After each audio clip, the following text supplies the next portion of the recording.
Hello, my name is Anna Albazuras, and I'm a program specialist at C.A.R.E. Hi, my name is Candace Hall, and I am also a program specialist at C.A.R.E. Okay, so if this is your first time tuning in, C.A.R.E stands for Children's Advanced Recreation and Education. C.A.R.E is a nonprofit 501c3 organization for children with disabilities, specializing in ages 3 to 13. C.A.R.E believes in learning through play by engaging both individual and group skill building activities for children with disabilities. Our groups are broken down into 7 functional skill groups, which include cognitive, communication, social, play, life skills, gross, and fine motor skills. C.A.R.E's mission is to provide support services to individuals with special needs that will increase confidence and strengthen the skills needed for life success. So every week we have discussed one of the 7 skill groups that we cover at C.A.R.E. We have already covered fine motor skills and gross motor skills. Today we are going to discuss our physical education skill group. Now, as everyone knows, obesity has been a huge issue in America for the last decade, and now people are beginning to be a little more health conscious. Physical education is just as important as any other skill group as mind and body work together. We at C.A.R.E too believe in fitness and a healthy lifestyle. For sure. So, can you tell a bit more about what exactly physical education is? Yes, physical education is education through the physical. It aims to develop a child's competence and knowledge of movement and safety, and their ability to use these to perform in a wide range of activities associated with the development of an active and healthy lifestyle. It also develops a child's confidence and body awareness, and as we discussed in last week's segment, many times we incorporate more than just one skill in the area. Oftentimes with fitness, you can incorporate reading, gross motor skills, and even math. Mm-hmm. Physical fitness encompasses 5 different areas: the cardiovascular fitness, strength, endurance, flexibility, and body composition. The first one we're going to discuss is going to be cardiovascular fitness. This is the ability of your heart and lungs to deliver the oxygen your body needs for its daily tasks. This is the fitness component that your body needs for such activities such as aerobics. And in order to do those, you are going to walk, you're going to jog, run, dance, and swim. Mm-hmm. The second area is strength. This is the amount of physical power that a muscle or group of muscles can use against a weight or resistance. This is addressed by such activities as weightlifting and body weight training.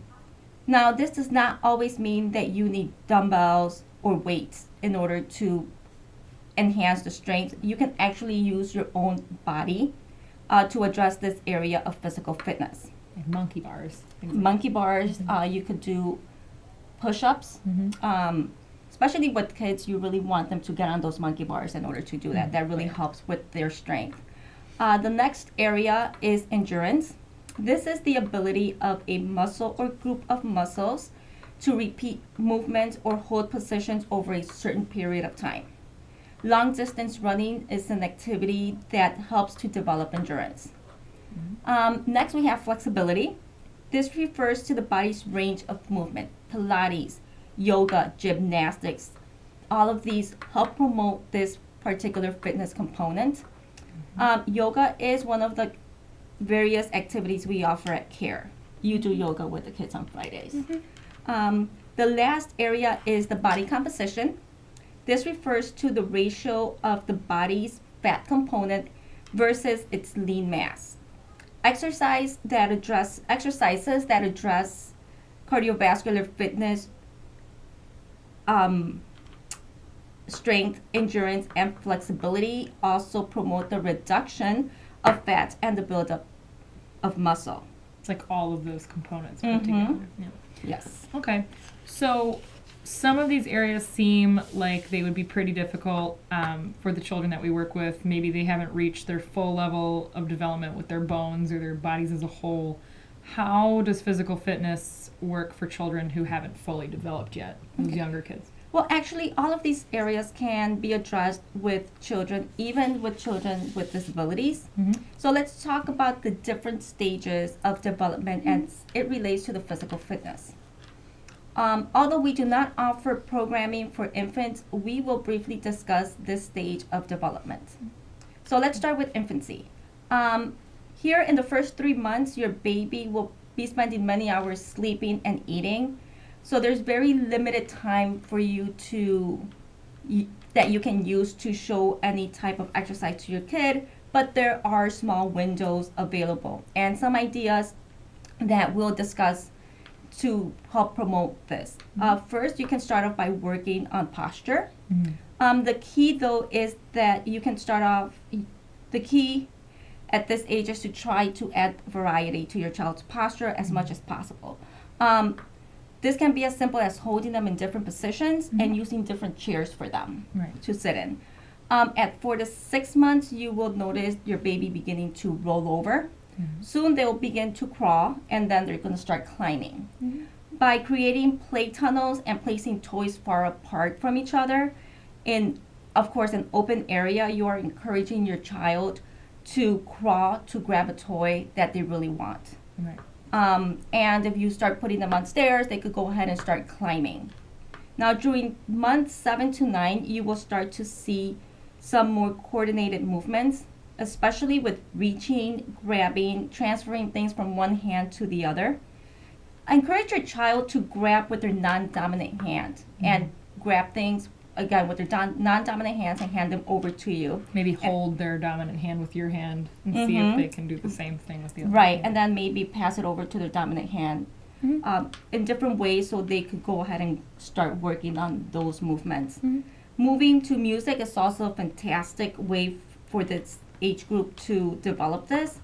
It helps them develop a sense of rhythm with their movements. Now, at age 10 to 12 months, you can practice moving on stairs and playing with balls. Once your child is walking, proper footwear is very important when you are outside.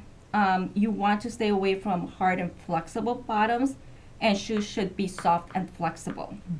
Now, the toddler stage, by age 2, toddlers should be able to walk and run well. They might be able to kick a ball and jump in place with both feet. By age 3, toddlers usually can balance briefly on one foot, kick a ball forward, throw a ball overhand, catch a ball with stiff arms, and pedal a tricycle. You want to keep these skills in mind when encouraging your child to be active. Play games together provide age-appropriate toys for them, such as balls, push and pull toys, riding vehicles. Through practice, toddlers will continue to improve and refine their motor skills. The preschool stage. In this stage, it is important to understand that preschoolers, what they can handle. They should participate in fun and challenging activities that help build skills and coordination, but that are not beyond their abilities. Kids this age are learning to hop, skip, and jump forward and are eager to show off how they can balance on one foot. They should do the balancing on one foot for 5 seconds or longer. They are also eager to show you how they can catch a ball or even do a somersault. Preschoolers also might enjoy swimming, hiking, dancing, riding a tricycle, or even a bicycle with training wheels. Many parents at this stage look to organize sports to get preschoolers active, but the average 4 to 5-year-old has not yet mastered even the basics, such as throwing, catching, and taking turns. Even simple rules may be hard for them to understand. So starting too young can of course be frustrating for kids and may discourage future participation in sports. So if you do decide to sign your preschooler up for soccer or any other sport, be sure to choose a Pee-wee league that focuses on the fundamentals. Even just building the confidence of having the skills honed in on before trying something else Right. might be beneficial. Right. Yes, because you don't want them to be discouraged and not No. want to play as a No. team later on. Right.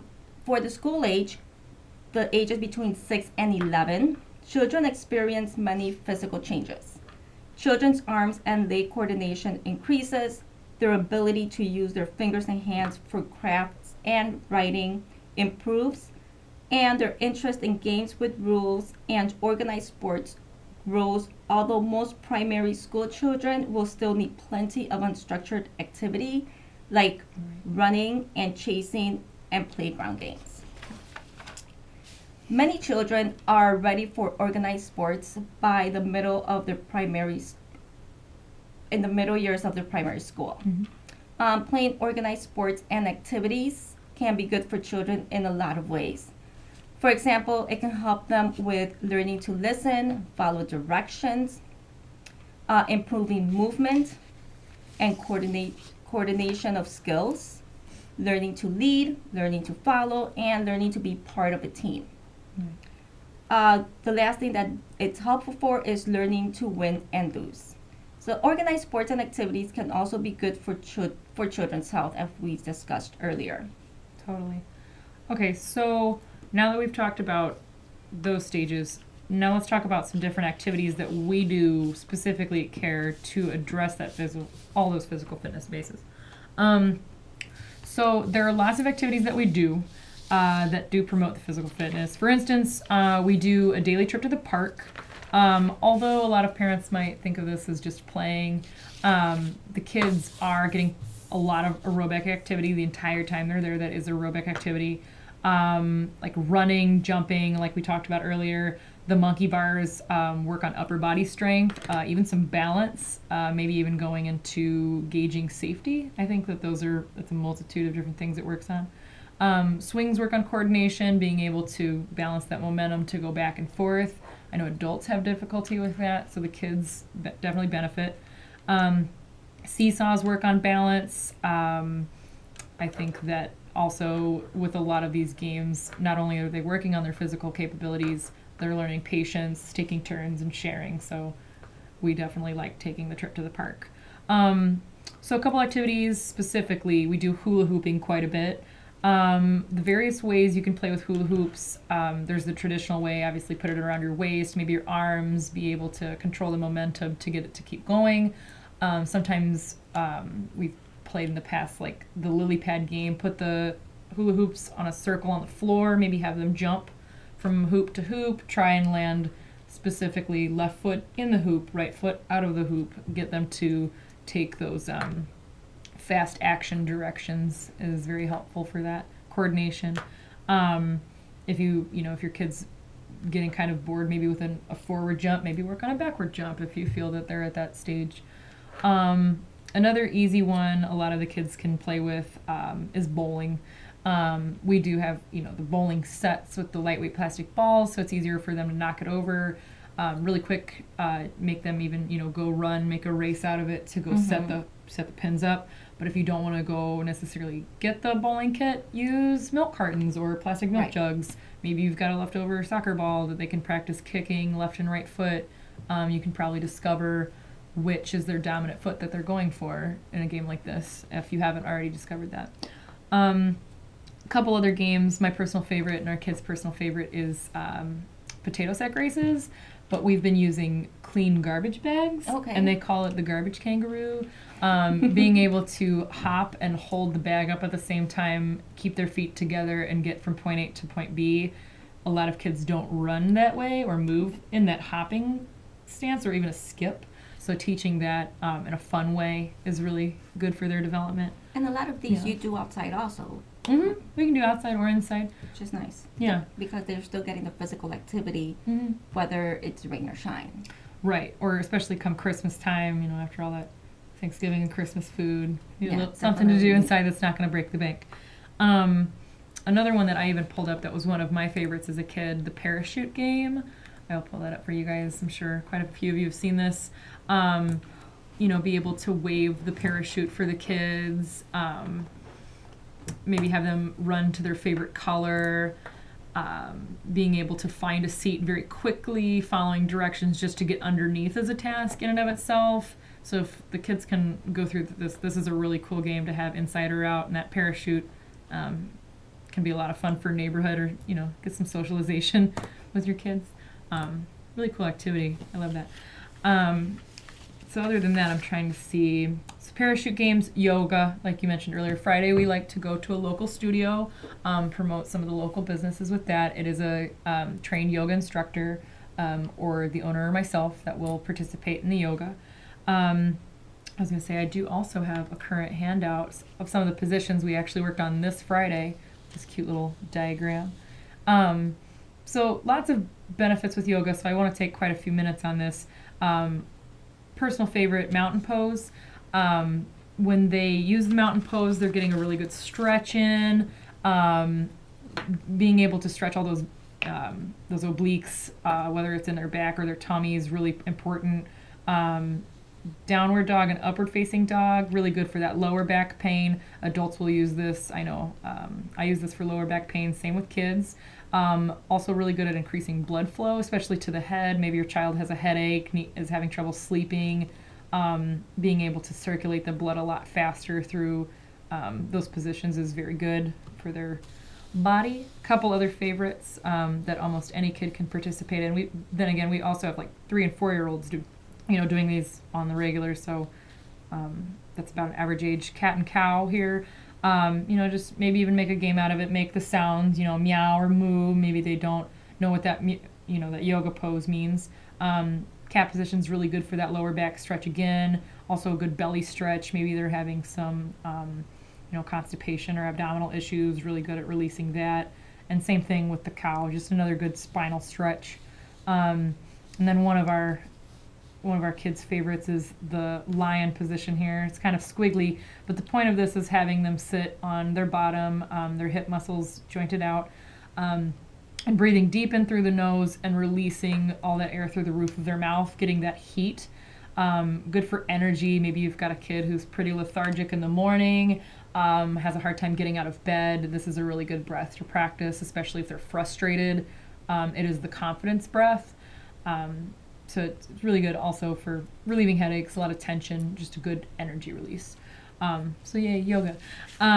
Couple other games that we do, typically tug of war. Tug of war is also a team building skill, good for that resistance we were talking about earlier, being able to push, pull, know when to pull a little harder to get, that resistance from the opposite team. Limbo, flexibility. The yoga would be a good, good flexibility game for that whole day with the limbo. We actually don't even buy the chicken limbo that we had. You can use a broom, or if you've got an extra clean pole outside, just see if you can hold it up with a partner, have them take turns holding the stick. And then golf was the one that I had listed last. Accuracy, good for that. Right. Also, I think works a lot with the gross and fine motor skills, since we're specifically aiming for a target. Having them follow directions and concentrate enough to not lift the stick into the air, all really even good. Holding the stick. Holding the stick the proper Really. way. Yeah, a lot of kids have difficulties with that, so that's a good one to work on. And a lot of these, like we talked, you could always incorporate math skills, reading skills. Oh yeah. Gross motor, fine motor into any of these Right. Activities. So again, with the parachute game, we do how many blues are there on this particular parachute? How many people does it take to go around the entire thing? See if you can, run around in the circle. How many seconds would it take? Right. Count out loud for me. Hops, how many would it take? You can literally do almost anything with any of these toys, even the bowling. Right. Maybe aim 1 through 5 on this side, maybe 5 through 10 on this side. See if you can aim for those numbers and tell me which ones that you hit. Even beanbags are good. What we talked about hopscotch a couple weeks ago for gross motor. If you've got some of those tools laying around. Or a hot potato game. Hot potato, Even yeah. a hot potato, just passing them around will help with gross motor as well. I agree. Some other things we could talk about. There are also for strengthening skills, especially with some kids with disabilities. Mhm. They're, they're balls with some weights in there. Oh yeah. And Good they weighted will, balls. if they want to toss, they could toss them back and forth and build up some strength in their arms and hands. And I know normally the kids, they may toss it, miss, but once they have that back and forth confidence, especially with a weighted ball, Right. That's a really cool stepping stone for them because then they'll start using bigger and better things. I'm trying to think of some other ones. And sometimes even as a simple task as going out for a walk, really helps some of the students, some of the kids, with straightening their muscles. Yeah. And even just stretching and getting out and getting some energy. I'm totally just realizing now, some other sports that are just super basic, soccer and baseball. Soccer, pretty obvious. You're working on a lot of foot coordination, especially a lot of the kids that we work with that do have that delay with their coordination. Yes. Even just the simple task of put one foot on the ball, take it off. One foot on the ball, take it off. Maybe start, especially at the age 3 or 4, maybe hold their hands on the side to make sure they've got their balance. Good for hand-eye coordination. But overall, yeah, good. I mean, it's good awesome. for their strength. Like they were strengthening their leg muscles also by just kicking and even running. They're running. Stamina. Yeah, they're getting all of that. And baseball's another one that is great to play with them. I think that baseball normally is a little easier for the kids too because there isn't the chaos of being on the field sometimes. So a good first time sport, especially we were talking about Pee Wee leagues, right, and not going too ahead of it to build the confidence. It's a taking turns game. There's a swing motion to it. There's more consistency where they need to go, where they need to hit. Being able to hold the baseball correctly, right, or hold the baseball bat correctly. And even if you don't have a bat and a ball, you could always run bases. Yeah, you need to go and stop the there. Go there and stop. It's go and stop to different places. And being able to stop on that goal, yes, that's part of that growth motor development too. Yes. Some kids will just keep running for days, or they literally can't control where they're stopping. Maybe the skipping, have them practice skipping at the park. True. Sometimes, there's a lot of obstacles in the house, so that's probably not the best place to practice that.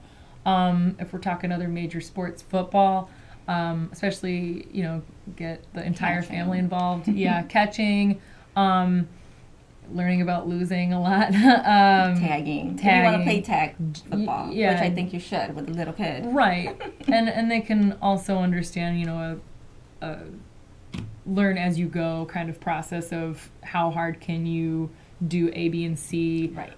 What can you do better next time? But it's supposed to be fun. It doesn't need to be aggressive. It doesn't need to be too difficult. I know another one that's really easy to access that a lot of people will probably jump on is using the Wii. I use it with my students. Yeah. Actually. I'm really fun. I'm not 100% pro electronics all the time, especially like the phones, but the Wii, they've got more fitness games for the Wii than anything, and you have to interact with it or it won't work.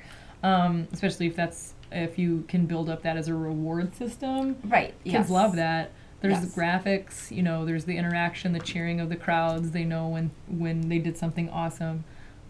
Just an added little bonus. Pretty cool. I'm trying to see what they say. Oh, kids Pilates. We're trying to. So similar to the yoga, how yoga is more of a center core work.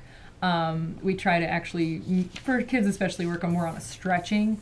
The Pilates can be a bit more of all those 5 modes of physicality that we had earlier, like the endurance, the resistance, the core, the body. Strengthening, flexibility. Right, it works on everything. So if your kid is having a hard time with certain positions, or maybe they've got, muscle or joint damage or pain, Pilates would probably be a better option for them, especially if they're impatient. It moves a lot faster. So going over a lot of that. So in closing, there are many various ages and ways to get your child up and physical. At C.A.R.E, we believe it's not only the mental but the physical well-being of the child. Unfortunately, we didn't have time to go over every activity that we have to offer, but we will be back at 7:30 next week to talk about cognitive development, I believe. Yes. and how how we work on that as a functional level. And then again, if you ever need to contact us, here is a zoom in of that. Feel free to email us at www.spectrumtoystore.com, info@spectrumtoystore.com to get us directly, number 773-231-8001. Thank you for joining us and have a good night. Bye.